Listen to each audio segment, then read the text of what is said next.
भक्त बंधु माने मन रखिबे गोटे पुओ पाई गोटे झील सृष्टि होता है, गोटे झील पाई गोटे पुओ सृष्टि होता है।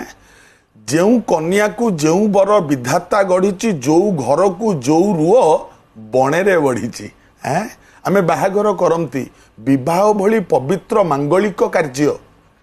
गोटे कथा मन रखिबे आमे बाहाघर पूर्वर पुओ झीलंकर जातक मेलक करांती तापरे बाहाघर करती विवाह करती। वर्षक भितर केतेटा मास कहूँ मन रखिबे एई मास मानकरे पुओ झीर विवाह कले झील दुखिनी होता है। शास्त्र प्रमाण कौ मास ना चैत्र मास, श्रावण मास, भाद्रव मास, आश्विन मास, कार्तिक मास एवं पौष मास।